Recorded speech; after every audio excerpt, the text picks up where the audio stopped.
That weekend was supposed to be a simple anniversary trip. Jenna and I left after work, heading to a bed and breakfast about 2 hours north that Jenna had found online. We booked it 2 months ago, and we were looking forward to make the most of our time together. The drive alone was relaxing without the usual distractions until we exited the highway. The GPS took us onto a country route that got narrower with each mile. Around mile marker 17, the GPS started acting up. It kept recalculating as the blue line jumped all over the screen. Jenna checked her phone and found we had 1 bar of service that kept dropping to nothing. I pulled onto the shoulder near what looked like an old farm access road. The engine idled while I tried to make sense of the paper map we grabbed at the last gas station. Jenna leaned over. Her finger traced the route we thought we were on. We were bickering about the possible right direction when suddenly headlights appeared in the rearview mirror. I popped my head out to notice a dark van crawling past. The driver took it as some signal and pulled over right beside us. The passenger window of the van rolled down. 2 men sat inside. Both looked in their 40s. The driver kept his hands on the wheel. The passenger leaned toward us with a friendly smile. He said they were locals, and he asked if we were lost and needed help with directions. I told him we were trying to find the Pinewood Inn, that our GPS had quit working. He nodded as if he understood completely. Said the area was notorious for bad signals. The driver said something I couldn't quite hear, and they both laughed. The passenger said they knew exactly where we needed to go, and that there was a shortcut just up ahead. We had to turn left on the Millbrook Road, and it would cut 15 minutes off our drive easily. He gestured vaguely into the darkness ahead of us. Jenna squeezed my hand, unsure, but the guys really seemed to know their way around here, and any help seemed better than getting lost. I thanked them. The passenger gave us a little salute, and they pulled ahead slowly. We waited a moment, then followed. The turn from Millbrook Road came up faster than I expected. I didn't spot any street sign, but there was indeed a gap in the trees with cracked pavement barely visible in our headlights. I made the turn. The van had already disappeared down the road ahead of us anyway. Within a quarter mile, I knew something was wrong. The pavement gave way to gravel, followed by dirt with deep ruts. The trees crowded in so close that the branches scraped against the passenger side. There were houses or lights as far as we could see, but the forest was getting thicker. Jenna said we should turn around, and that she was getting heebie-jeebies. I agreed, and started looking for a place wide enough to turn. That's when I checked the mirror and saw headlights behind us. The van had circled back and was keeping about 50 yards back, matching our speed exactly. My mouth went dry. I sped up slightly, but so did they. The road ahead curved sharply to the right. Just past the curve, it widened enough for me to attempt a 3-point turn. I pulled forward and started to cut the wheel. The van accelerated. It came up fast and stopped at an angle that blocked the road behind us. Both doors opened at the same time as the 2 men stepped out. The driver had something in his hand that caught the light. It was a tire iron. Jenna whispered for me to go. I threw the car into reverse, trying to back up and go around them. The passenger moved faster than I expected, coming straight for my window. He was yelling something about disrespect, about how we shouldn't have ignored them after they'd helped us. The driver swung the tire iron against the truck. The metal made Jenna scream. I jerked the car to the right. My wheels span in the dirt. We lurched forward into the trees, branches exploding across the windshield. The passenger had to jump back. I straightened out and floored it, fishtailing down the road we'd come. In the mirror, both men were running back to the van. We flew down that road, suspension bottoming out in every rut. I didn't slow down until we hit pavement again. I kept going, past Millbrook Road and the spot where we had pulled over. I didn't stop until we reached the gas station with lights and people. My hands wouldn't stop shaking when I tried to pump gas. Jenna called 911 from inside. A sheriff's deputy met us there 20 minutes later.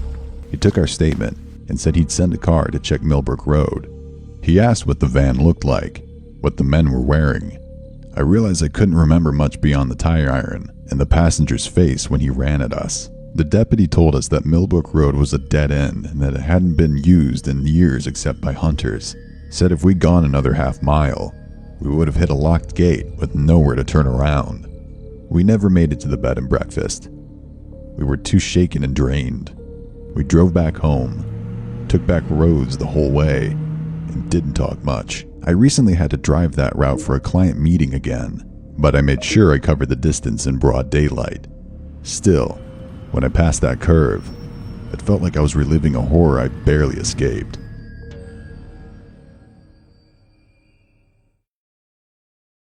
I booked the Airbnb 3 days before I needed it. I'd just quit my job without another one lined up, and my girlfriend had moved out the week before. I needed to get away from my apartment, the city, and everything. The listing was cheap.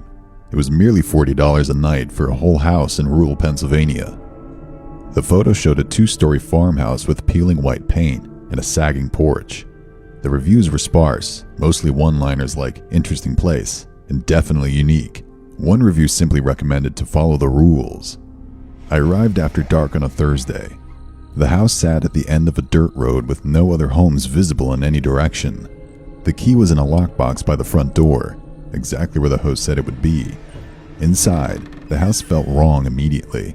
The layout didn't make sense. Doorways led to rooms that felt too small or too large for their purpose. The kitchen had 2 sinks but no dishwasher. The living room had built-in benches along the one wall with leather straps bolted to them. I found the house manual on the kitchen counter. Most of it was standard stuff about the Wi-Fi password and trash day, but the last rule was printed in bold. It said the basement door must remain locked at all times. Do not attempt to open it under any circumstances. I looked for an explanation, but there wasn't any. The basement door was in the hallway between the kitchen and the living room. It had 3 deadbolts and a padlock. I tested the handle out of curiosity. It was solid and didn't budge. That first night, I fell asleep around midnight on the couch. The bedroom upstairs had the same leather straps on the bed frame, and I couldn't bring myself to sleep there. I woke up around 3 to a scraping sound underneath me. It was like someone dragging something heavy across concrete. I sat up and listened. After a minute, it stopped.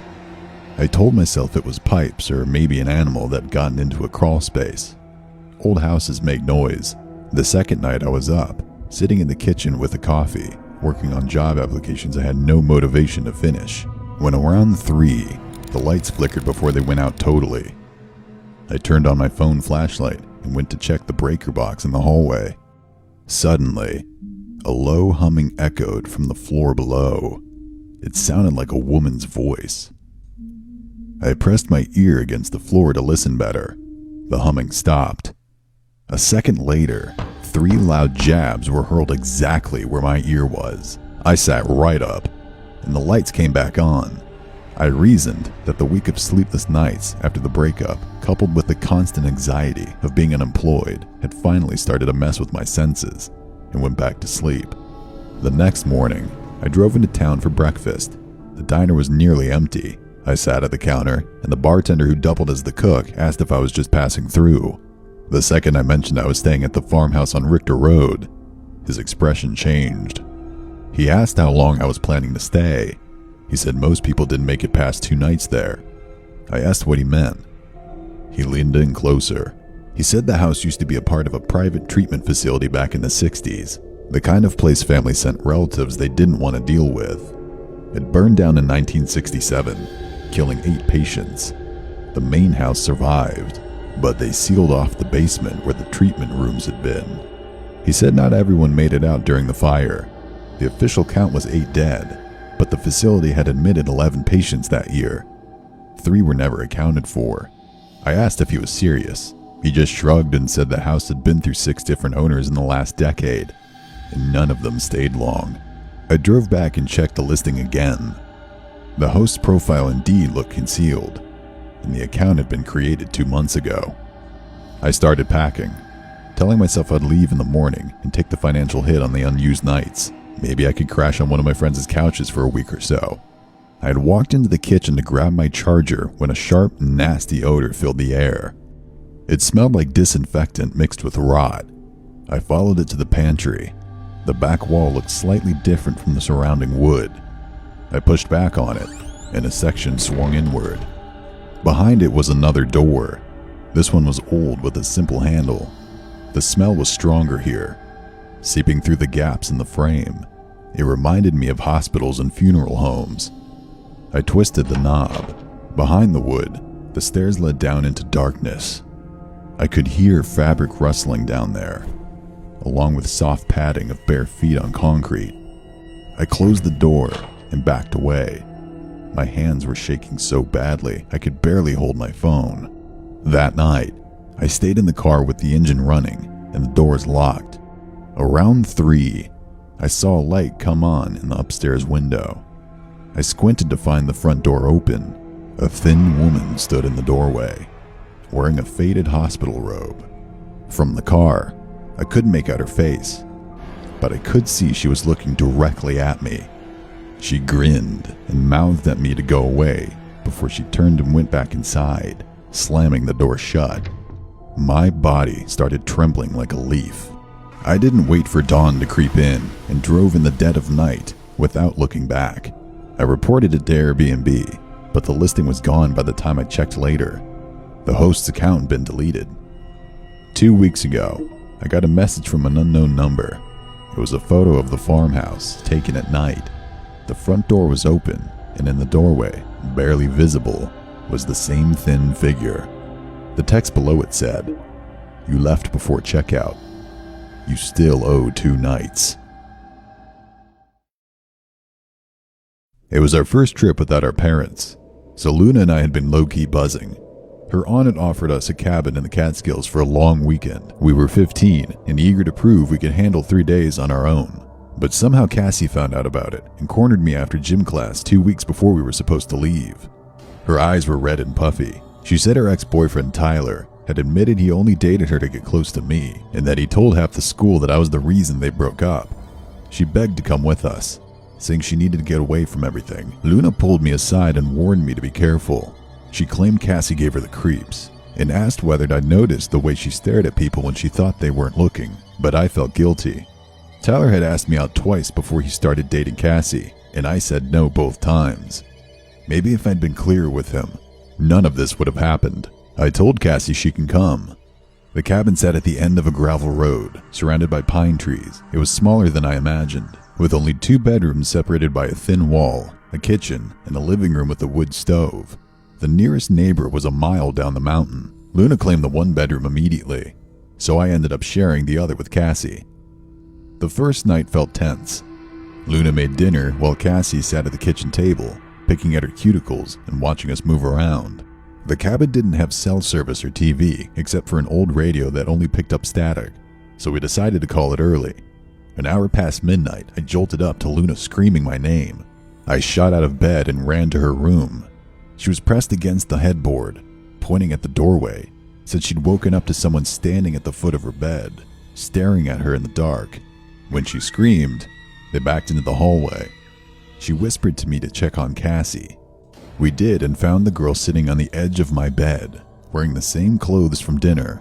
Her eyes looked blank and unfocused. She asked what was wrong and said she'd been in the bathroom when she heard Luna scream and she was about to come. I told Luna that maybe she was just too exhausted and hallucinating. Cassie agreed immediately and laid back down. The next morning, Luna had gotten over it and wanted to explore the area. As I was getting ready, I realized I couldn't find my necklace. It was a thin silver chain my grandmother had given me before she died. I always kept it on the nightstand when I slept. I searched everywhere and even asked Luna to help me look, but we couldn't find it. By afternoon, other things started disappearing too. Luna's sweatshirt was missing. My favorite pen, chapstick, goggles, and my phone charger were also gone. That night, I was up reading an ebook on my Kindle under the duvet when around 2, I heard whispering coming from Cassie's side of the room. It was so quiet I thought I'd imagined it at first, but I could hear my name being repeated over and over, mixed with words I couldn't quite make out. I kept my eyes closed and didn't want to move until the whispering stopped. My heart was pounding so loudly, I was afraid the girl would hear it. As the morning rolled in, I waited until Cassie stepped out for air and searched her bag. Unsurprisingly, it had all the missing items, including my silver necklace wrapped in tissue at the bottom. There were other petty things too, like scrunchies and a pair of my underwear I hadn't even realized were missing. Underneath everything, I found a spiral notebook filled with school notes and doodles in the margins, but when I flipped through the pages, what I saw made me sick. The entire notebook was filled with crude, detailed sketches of me sleeping, walking, or getting into Luna's mom's car while Cassie watched from a distance.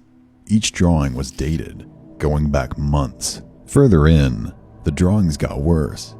In one, my eyes were scratched out.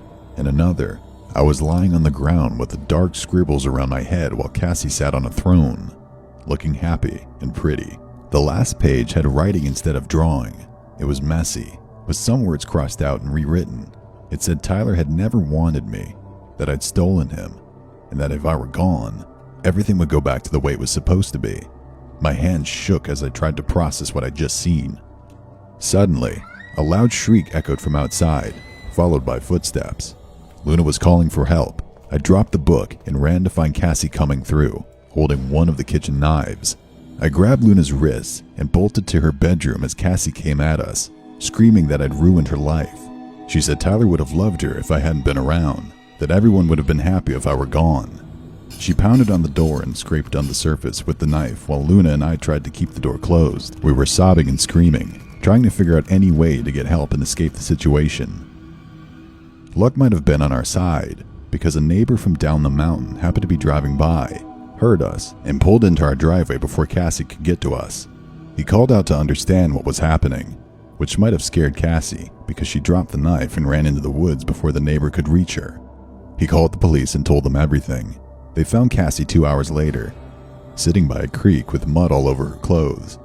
She didn't resist when they took her away. She kept muttering that I'd stolen something that belonged to her. Luna's mom picked us up that afternoon. I found out later that Cassie had been admitted to a psychiatric facility. Her parents apologized to mine, saying they had no idea she was capable of something like that. Tyler transferred schools before winter break. That was 4 years ago. Last week I got a package at my college dorm. It was awfully wrapped and without the sender's details. Inside, I found my grandmother's necklace that the police had kept as evidence. I called the facility where Cassie had been right away. They told me she'd been released about a month ago.